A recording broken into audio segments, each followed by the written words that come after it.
Today's a WRAL Weather Alert Day. This is our next weather maker. This front right here already producing some rain. We'll talk about when we could see some flooding now and through the weekend. And preparing for possible flooding. The steps local officials are taking to help keep their communities safe. And going down to raise funds for charity. We are live in downtown Raleigh where we are going over the edge for Special Olympics. Well, today and tomorrow are WRAL Weather Alert Days due to the chances for heavy rain starting tonight.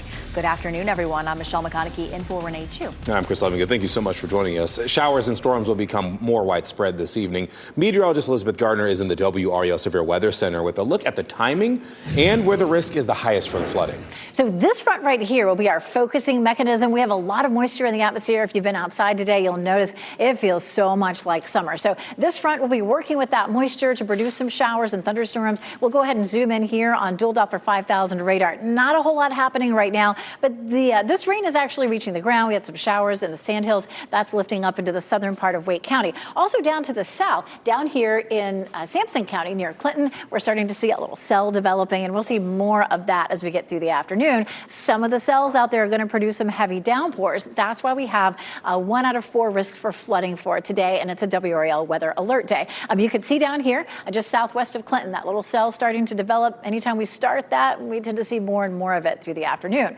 So 4 or 5 o'clock, we see a 50% chance, and then overnight tonight, it bumps up to a 70% chance. 70% chance of showers and storms tomorrow. So it's a level 2 out of 4 risk for Saturday, and again, it's a WRAL Weather Alert Day. From now through Sunday, we'll likely see totals anywhere from 1.5 inches to maybe 2.5 or 3 inches. That's the 3-day period.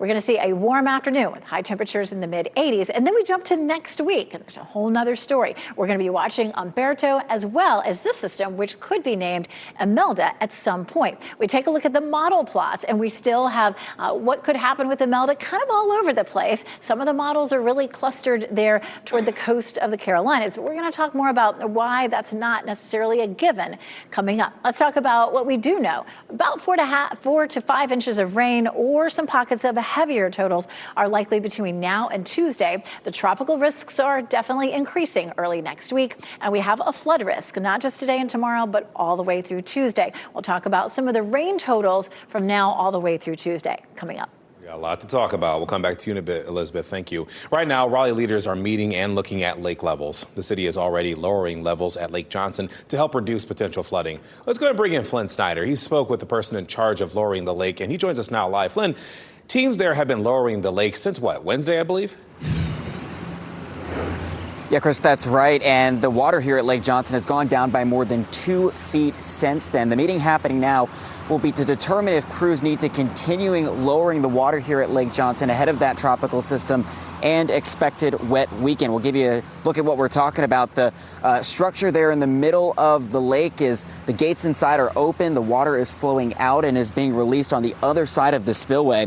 It takes 1 day to lower Lake Johnson by a foot, so that's why the lowering began earlier this week. It's a process that Raleigh stormwater officials say is guided by modeling and forecasting, and any time those models predict 3 or more inches of rainfall, crews begin lowering the lake to reduce flooding.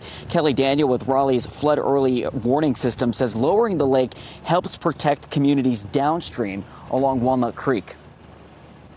What we can do by lowering the lake is to capture that runoff and keep it from going downstream and try to help prevent as much flooding as possible downstream. Raleigh stormwater officials can also use forecast models to run what-if scenarios and provide them with a look at what might happen during flooding events. It's part of the city's flood early warning system. Lake Johnson rises about a foot for every inch of rain that falls, so that's why officials say they're going to be monitoring those forecasts to determine if they should continuing lower lake levels here at Lake Johnson. Flynn Snyder, WRAL News, live in Raleigh. And just a reminder, you can track the rain threat and the tropics in real time. The redesigned WRAL weather app has the dual Doppler 5000 radar. You can also track the models on those tropic systems to get an idea of where they're going. Oh, and turn on push notifications, and that way you can be alerted to severe weather updates.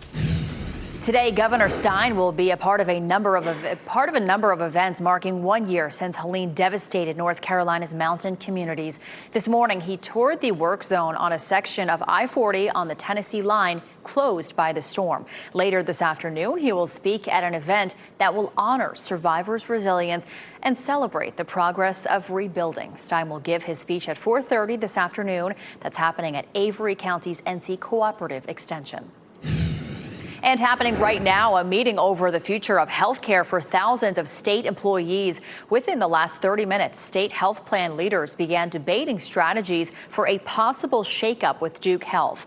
They are recommending people on the state health plan get ready to start shopping around for new doctors if their current doctor is part of Duke Health. Duke is in the middle of a contract dispute with Aetna. Aetna administers health coverage for all 750,000 state workers and retirees. Their contract expires in less than a month, October 20th. If they cannot reach a deal in time, then most Aetna patients at Duke would need to find a new doctor or start paying out-of-network rates. You can head online to the NC Capital section of WRAL.com for all of our coverage of this dispute. Former FBI Director James Comey is expected to surrender today after a grand jury indicted him. He's accused of lying to Congress and obstruction. As NBC's Laura Jarrett reports, this is a follow-up from President Trump pushing for Comey's prosecution. This morning, the man who once led the FBI, now indicted by a federal grand jury. James Comey ordered to appear in court on October 9th on charges of obstruction and making a false statement to Congress. And I'm innocent, so let's have a trial. Comey taking to Instagram after the indictment, urging the public to pay attention. My family and I have known for years that there are costs to standing up to Donald Trump, but I'm not afraid, and I hope you're not either. Comey's prosecution celebrated by President Trump, whose anger at the former FBI director stretches back years to Comey's approval of an investigation into his first campaign's dealings with Russia. Mr. Trump posting last night on Truth Social, "Justice in America." The indictment coming just days after the president voiced his frustration with the pace of the DOJ's investigation surrounding Comey and others who investigated him, demanding on social media that Pam Bondi go after them, quote, now. I just want people to act. If they're not guilty, that's fine. If they are guilty or if they should be charged, they should be charged. And we have to do it now. Thursday's two-page indictment against Comey, however, not detailing a vast FBI conspiracy against Trump, as the president and his allies have alleged. Instead, it centers around Comey's testimony to Congress in 2020, when he was pressed by Senator Ted Cruz about whether he lied to Congress years earlier about authorizing a leak. Stand by what the testimony you summarized. Any criminal charges stemming from that testimony putting prosecutors up against the clock, with the statute of limitations set to run out next week. Internally at the DOJ, divisions over the substance of the case coming into focus after a top prosecutor tasked with leading the Comey investigation resigned last week. A senior DOJ official telling NBC News that career prosecutors also detailed the lack of evidence against Comey in a memo to Trump's new handpicked interim U.S. attorney, Lindsay Halligan, a member of his personal defense team with no experience as a prosecutor, now the sole signature on Comey's charging papers. And happening now in the WRAL Live Center, Israeli Prime Minister Benjamin Netanyahu giving a defiant and forceful speech in front of the UN General Assembly. And take a look at this video right now. As he started speaking, dozens of delegates from several different countries walked out. During that speech, he also said some nations recognizing Palestinian statehood. He called that a disgrace. At times he was jeered. Other times he received a huge applause from the Israeli delegation. Netanyahu, by the way, is expected to meet with President Trump on Monday, which is the last day of the UN General Assembly. Microsoft has disabled a set of services to a unit within the Israel Ministry of Defense. The tech company says an investigation suggested Israel was using the company's cloud computing technology to spy on Palestinians. The report claims Israel's military intelligence unit used, quote, Microsoft Azure to store millions of phone calls made by Palestinians in Gaza and the occupied West Bank. And we are taking a look at Wall Street this afternoon. You can see the Dow Jones up 163 points this afternoon. Scam shows shooting panic. See the moment victims run away from the gunman who opened fire at an ICE facility in Dallas. And suspended takeoff video shows what looks like fire coming from a Delta plane's engine. Hear what Delta says, what went wrong here. And over the edge, WRAL's Grace Haba will join us live to rappel down a building in Raleigh for a good cause. There she is right there, getting prepared to climb on down. Coming up next, see storms moving in with WRAL's exclusive Dual Doppler 5000, sponsored by the WRAL Weather app. Download now for live radar.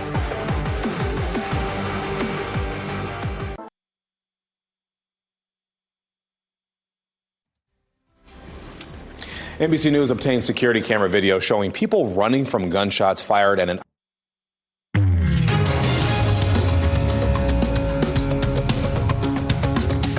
A dispute between YouTube and NBC Universal could lead to a blackout of your favorite programs. So NBC wants to charge more for programming.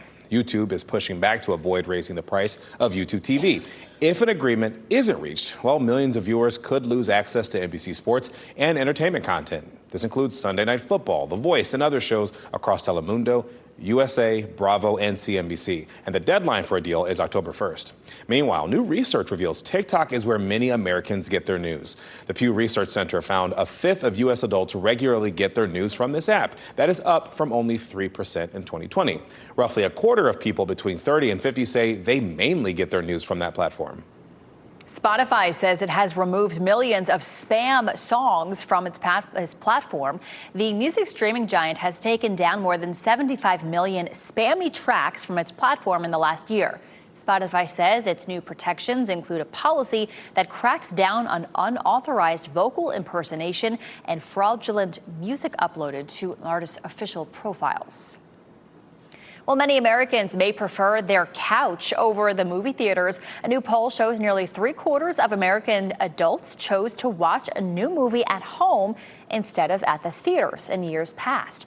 The continuing shift of movie watchers deciding to stay home began during the COVID-19 pandemic when movie theaters were shut down. Respondents say convenience and cost factor into the choosing streaming over theaters. So for the second time this week, Delta Airlines is dealing with a plane scare. This time, the airline says there was an engine issue that stopped a flight from taking off in Atlanta. The plane had 200 passengers, 4 pilots, and 9 flight attendants. Takeoff was aborted after one of the engines caught fire. Delta released a statement saying the plane would be examined, but did not provide information about what might have caused the issue. A possible cause could be where the airflow through the engine is disrupted for whatever reason, and that causes a sputtering of flames. On Wednesday, a Delta flight from Minneapolis to Las Vegas also aborted takeoff, and that was because a window opened in the jet's cockpit. All 155 people were removed from the flight and put on a different plane. They arrived about 2 hours behind schedule. School bus safety, why a growing number of companies are turning to AI to make sure transportation for special needs students goes smoothly and safely. All right, it's about to happen. WRAL's Grace Haba is going over the edge. She is smiling. Let's hope that smile stays there as she is going over the edge for the Special Olympics. She is getting prepared for her descent, and so we're going to check in with her in about another 10 minutes to see how things are going.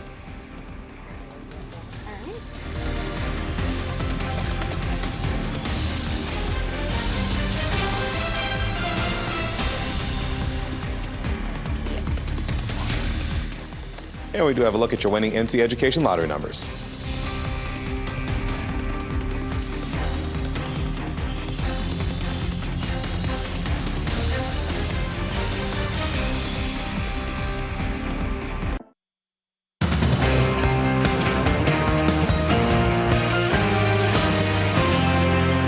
Talking about it for days, watching two systems in the tropics that could affect us early next week. And so I'm here with meteorologist Elizabeth Gardner to talk a little bit about one thing that I cannot let go of. Elizabeth, why is it so hard to try to figure out exactly where this system right there, could be called Melda, is going to go?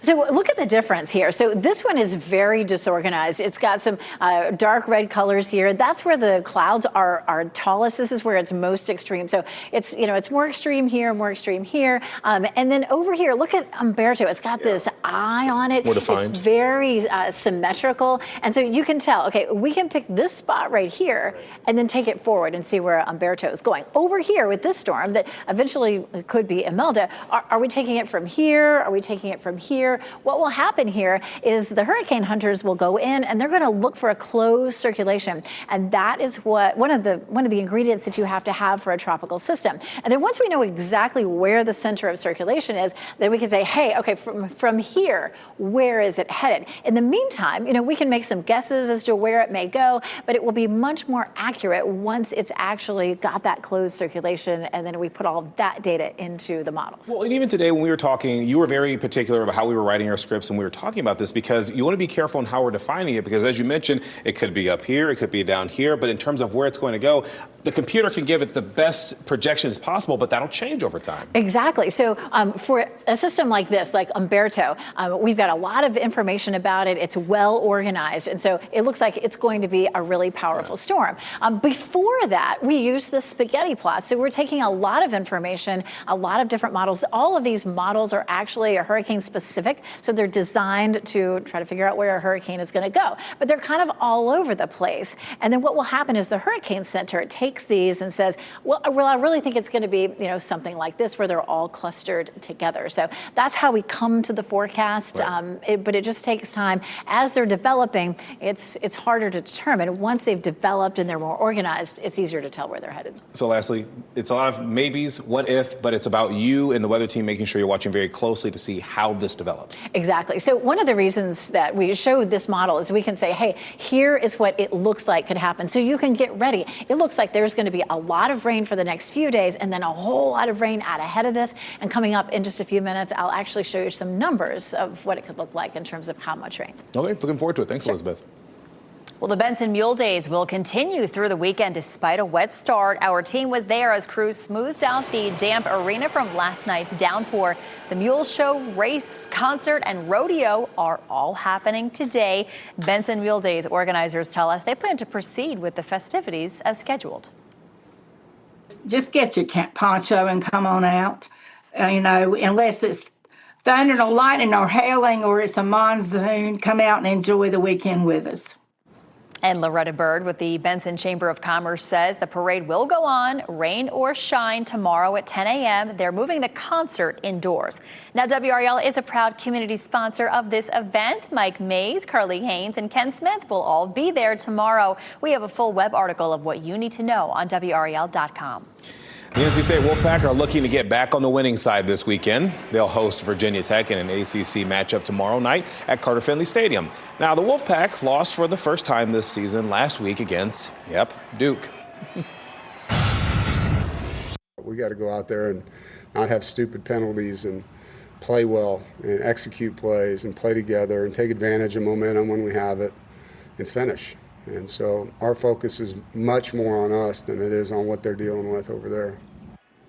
And during yesterday's media event, Coach Doran also talked about the impact bad weather could have on their games. He says the team has wet ball drills on Thursday, and if it's normal rain, the team will play. If it's torrential, they'll adjust. Kickoff against the Hokies is tomorrow at 7 p.m. And over in high school football tonight, after WRAL News at 11, we are bringing you highlights from about 25 local games. Our Bojangles game of the week is Millbrook at Rollsville. You don't want to miss that one. And you can track the rain threat and tropics in real time. The redesigned WRAL weather app has the dual Doppler 5000 radar. You can also track the models on those tropical systems to get an idea of where they are going. And be sure to turn on those push notifications so you can receive alerts about weather changes in your neighborhood right from the palm of your hand.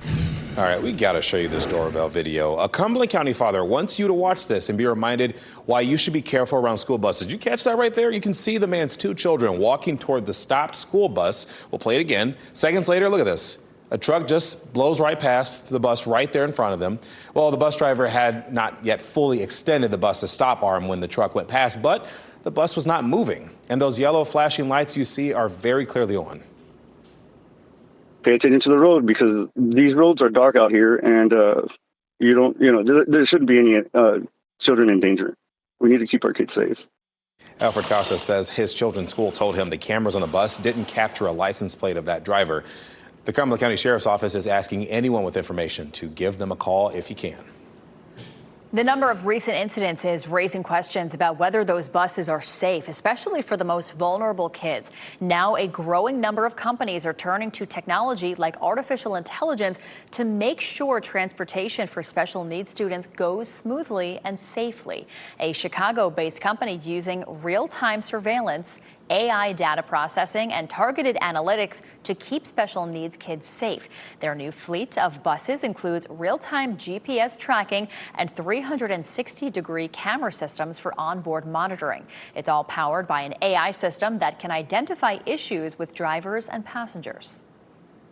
The AI cameras are really just focused on the drivers. It's not focused on the students or the children. And so because of that, there isn't any privacy concerns for the school districts.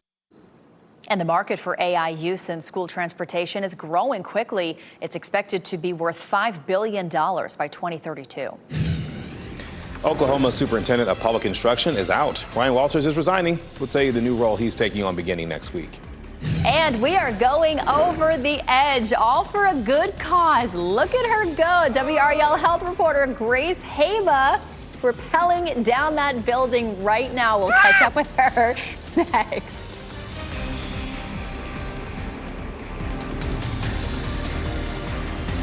Hey! Oh boy. Oh man. Okay. We're going. Okay. All right.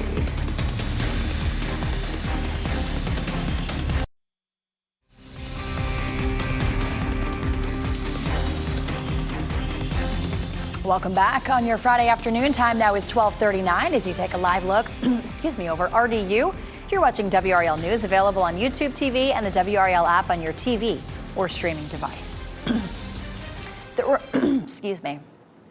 The remains found last week are those of the man who authorities say killed his 3 daughters. They have been positively identified. Authorities say Travis Decker suffocated his 3 little girls at a campsite near Leavenworth in May. Authorities searched 2,900 square miles and several states. A specially trained Washington State Patrol psychologist pinpointed where Decker would likely be hiding. The remains were found just 3/4 of a mile from the murder scene. And a former Miami-Dade police officer who was fired earlier this year faces charges of impersonating a police officer. Deputies responded to a call of a man parked in a driveway reportedly looking for a missing girl. Police body cam video shows him identifying himself as a Miami-Dade police officer working with the U.S. Marshals. He displayed a badge and a photo of his credentials and told them he was tracking the child's cell phone location. After his arrest, he said he provided his old badge and credentials, quote, out of habit, and accidentally claimed to be a police officer. The Oklahoma education chief who promoted Bibles in school is resigning. Ryan Walters is leaving to become the CEO of the Teacher Freedom Alliance. That's a nonprofit that seeks to limit the influence of teachers' unions. Teachers in Oklahoma who received new versions of the Holy Book says it includes the Constitution, but amendments 11 through 27 they were missing. They're concerned that students are not learning the nation's full history, such as the 13th, which abolishes slavery, the 19th, which allows women to vote, and the 22nd, which limits a president to 2 terms in office. The publisher says the decision was made to only include the original Founding Fathers documents. Protests at an ICE facility outside of Chicago entered a 4th week with larger crowds and another clash between demonstrators and agents.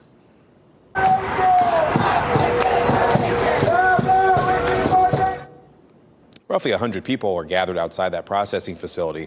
Things did remain calm until around 7:30 in the morning. That's when agents pulled onto a road that was being blocked by that group. Protesters began retreating when the agents appeared to begin firing pepper balls. You could even hear several people coughing while others wore some gas masks.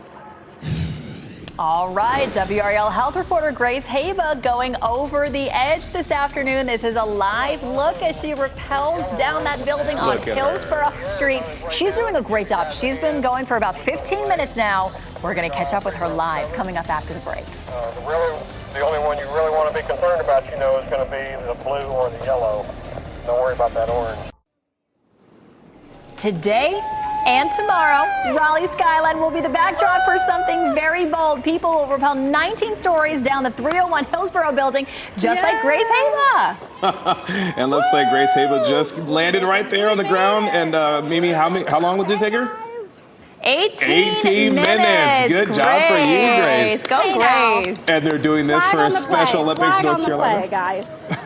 Oh my goodness. Flag on the play, okay? If you can hear me, that's because I stopped several times for these commercial breaks, all right? We could have made it down, I think, a little bit faster, but I'll take the 17 minutes because it has a happy ending, and that was so much fun. It looked like it was so much fun. Of course, you're doing this for a good cause, right? Of course, Special Olympics North Carolina. And Grace, I got to know, first of all, what was it like going down? What is it like going over the edge? The edge.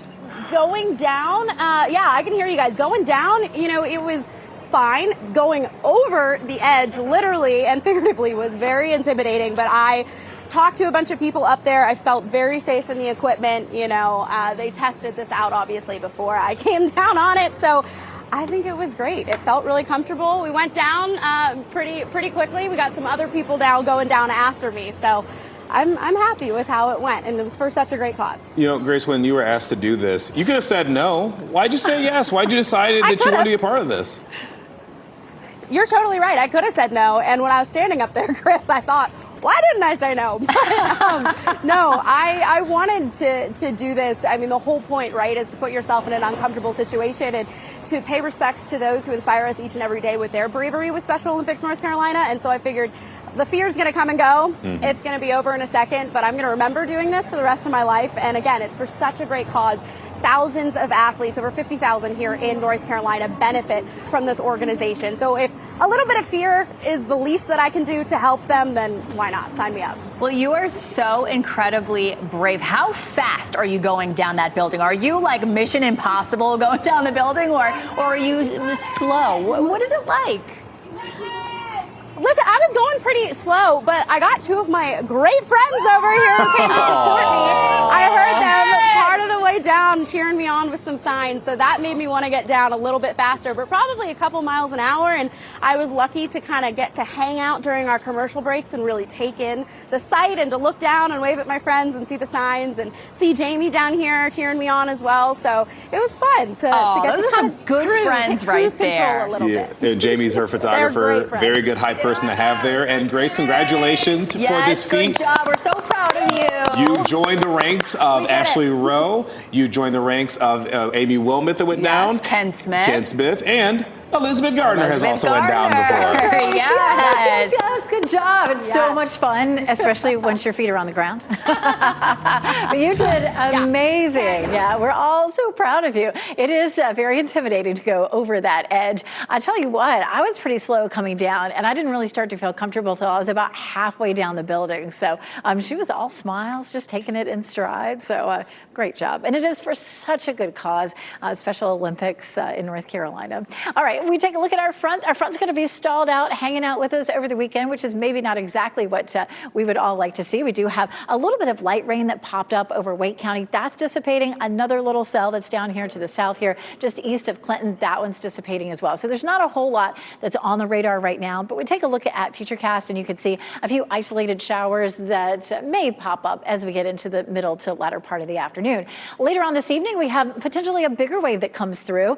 Some of that rain may be heavy at times. It was interesting to see yesterday. We had some very heavy rain down in Johnston County. I had no rain at my house in Wake County. We're going to see a similar type scenario where we just are going to see this really on and off and just sort of patchy. We'll jump on out and make it on to 7 o'clock on Saturday. And of course, we'll take a look at the potential for a good bit more rain as we get into the day Saturday, especially later in the day. Look at that, 6 o'clock, that line starts to really develop over us. So we just are going to continue with this potential for heavy rain on and off, and we'll tack Sunday onto it as well. Today, it's a level 1 out of 4 risk for flooding, not severe storms, but for flooding. We're going to continue to see a strong flow of moisture coming out of the tropics, not a tropical system, but just tropical air. Like you step outside right now and it feels really muggy, that tropical air will intersect with our front and continue to bring us that rain. So that's our setup for the weekend all the way through Sunday. So Saturday, we also have a medium risk for flooding, so 1 step up on Saturday.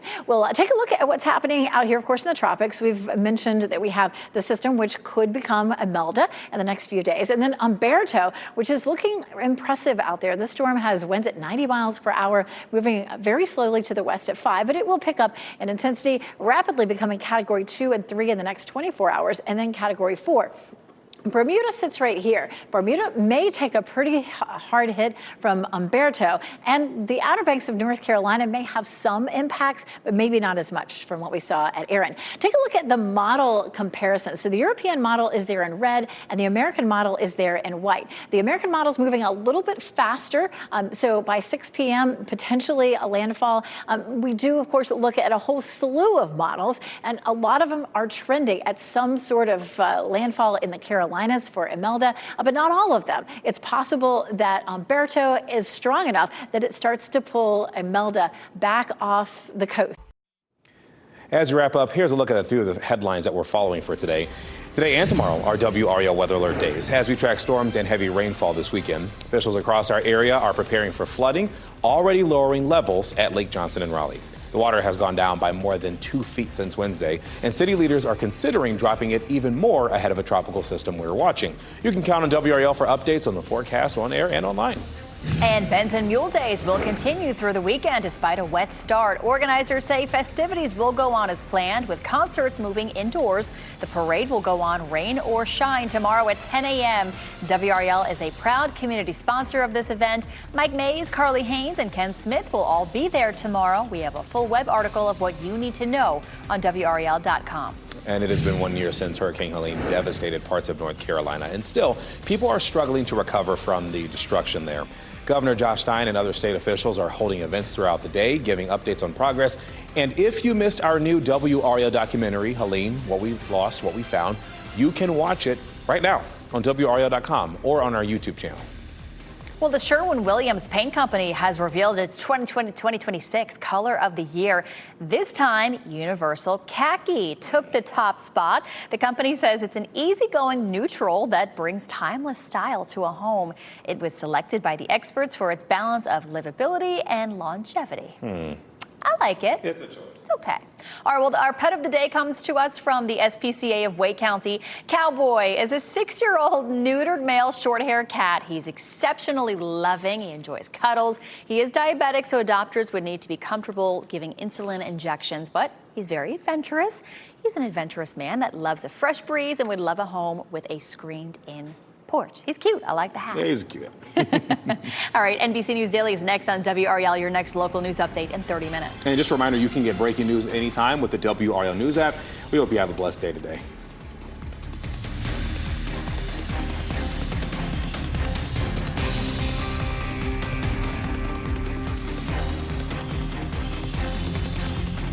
Stay safe with the latest WRAL Weather Alert Day info. Get up to the minute weather and traffic conditions when you get in your car. In Raleigh on 99.3 FM, in Durham 96.5 FM, and everywhere on 101.5 HD3.